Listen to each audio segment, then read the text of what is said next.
അവിടെ നമ്മുടെ തൊപ്പി ഇന്ന് കരുനാഗപ്പള്ളി, എൻ്റെ സ്വന്തം നാടിനാണ് കരുനാഗപ്പള്ളി. തൊപ്പി ഉദ്ഘാടനം ചെയ്യാൻ വന്നതും എൻ്റെ ഷോപ്പിന് തൊട്ടപ്പുറത്ത് തന്നെയാണ് കേട്ടോ. അപ്പോഴാണ് നിങ്ങൾക്ക് ഇവിടെ കാണാം, അവിടെ തൊപ്പി വരുന്നതിന് മുമ്പുള്ള ആളും കൂട്ടമൊക്കെയാണ് ഞാൻ ഇവിടെ കാണുന്നത്. നിങ്ങൾക്ക് സ്റ്റൈലായിട്ട് ഞാനിവിടെ ജസ്റ്റ് ഒന്ന് അത് കാണിച്ചു തരാം, കണ്ടല്ലേ. അവിടെ ഈ തൊപ്പി വരുന്നതിന് മുമ്പ് തന്നെ കുറേ തൊപ്പിയെ അടിക്കും പിടിക്കും എന്നൊക്കെ പറഞ്ഞുള്ള കുറേ ഇഷ്യൂസും കാര്യങ്ങളൊക്കെ ഇന്നലെ മുതലേ ഇൻസ്റ്റാഗ്രാം വഴി അതേപോലെ തന്നെ വാട്സപ്പുകൾ ഗ്രൂപ്പുകൾ വഴിയൊക്കെ ഇങ്ങനെ വെല്ലുവിളികൾ നടന്നുകൊണ്ടിരിക്കുകയായിരുന്നു. എന്തായാലും അതും കൂടെ ആണ് ഇവിടെ ഞാൻ നിങ്ങൾക്ക് പ്ലേ ചെയ്യാം, നിങ്ങളൊന്ന് കണ്ടു നോക്കാം ആദ്യം.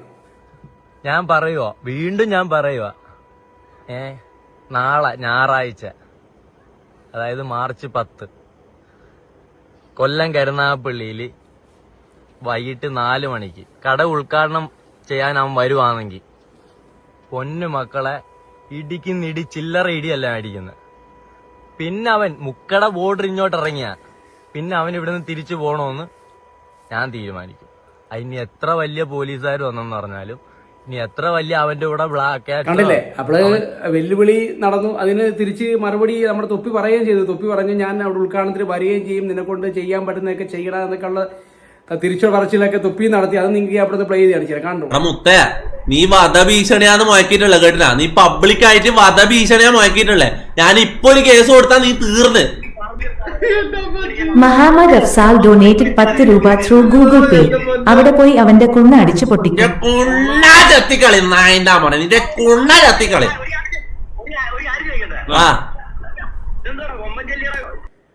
അപ്പൊ കണ്ടല്ലോ, തൊപ്പി ഉദ്ഘാടനത്തിന് വരുന്ന വഴിയിൽ ആ ഫോൺ ചെയ്യുന്ന വീഡിയോസും കാര്യങ്ങളൊക്കെ നിങ്ങൾക്ക് കാണാം. ആ വണ്ടിക്കകത്ത് എന്തെങ്കിലും ഇഷ്യൂസോ കാര്യങ്ങളോ വല്ലതും അവിടെ ഉണ്ടോ, വരണോ എന്നൊക്കെ ചോദിച്ചുകൊണ്ടാണ് തൊപ്പി കോൾ ചെയ്തത്. നിങ്ങൾക്ക് അതും കാണാം, നിങ്ങൾക്ക് ആ സൈഡിൽ അവിടെ ഒന്ന് പ്ലേ ചെയ്ത് കാണിച്ചു. നിങ്ങൾ എന്താ പ്രശ്നം? എന്താ എന്തെങ്കിലും അടിയാ എന്തെങ്കിലും ഇതുണ്ടോ, പ്രശ്നമുണ്ടോ? അപ്പൊ എന്തായാലും ഈ ഇഷ്യൂ ഒക്കെ കഴിഞ്ഞിട്ട് തൊപ്പി എന്തായാലും ഉദ്ഘാടനം ചെയ്യാൻ വേണ്ടി നേരെ നമ്മൾ കരുനാഗപ്പള്ളി വന്നു കേട്ടോ. കരുനാഗപ്പള്ളി വന്നിട്ട് ഉദ്ഘാടനത്തിന് വേണ്ടി സ്റ്റേജിൽ കയറിന് ശേഷം തൊപ്പി വീണ്ടും പറയാണ്, എന്നെ ആരാണ്ടൊക്കെ മലമറിക്കും എന്നൊക്കെ പറഞ്ഞല്ലോ, എന്തേ കണ്ടില്ലല്ലോ എന്നൊക്കെ പറഞ്ഞ് തൊപ്പി വെല്ലുവിളിക്കുന്ന വീഡിയോ നിങ്ങൾക്ക് ഇവിടെ കാണാം, കണ്ടു.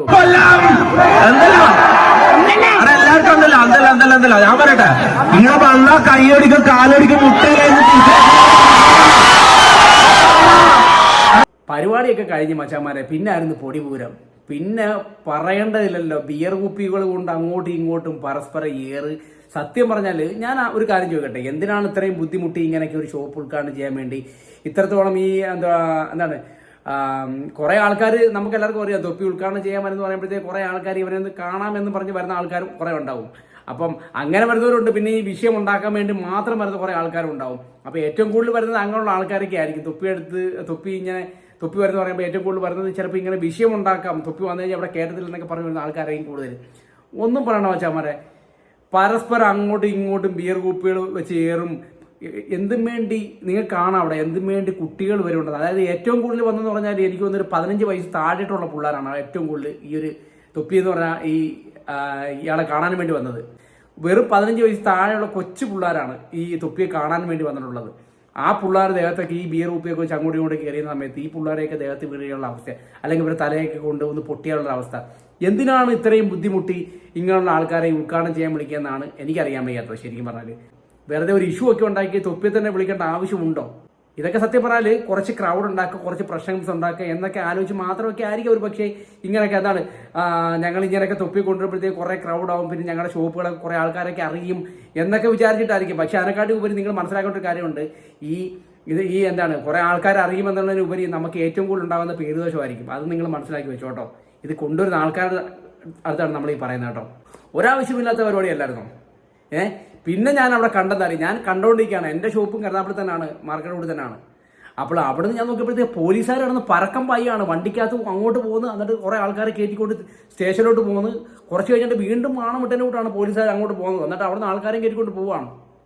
എന്തൊരവസ്ഥയാണെന്ന് വെച്ചാൽ, എന്തിനാണ് ഇത്രയും ബുദ്ധിമുട്ടേക്ക് ഉദ്ഘാടനം ചെയ്യുന്നത്? സാധാരണ നമ്മുടെ ഒരു പ്രസ്ഥാനം തുടങ്ങുമ്പം നമുക്കത് ഒരു നല്ലൊരു സംരംഭം, പുതിയൊരു സംരംഭം തുടങ്ങിയാണ്. അപ്പം നമുക്ക് നല്ല രീതിയിൽ തുടങ്ങണം എന്ന് ആലോചിച്ചിട്ട് വേണ്ട അത് ചെയ്യാൻ. അല്ലാതെ ഇങ്ങനെ ഈ വഴക്കും ഇഷ്യൂസും മക്കാണോ ഒക്കെ ചെയ്തിട്ടാണോ ഒരു ഷോപ്പൊക്കെ ഉദ്ഘാടനം ചെയ്യുന്നത്?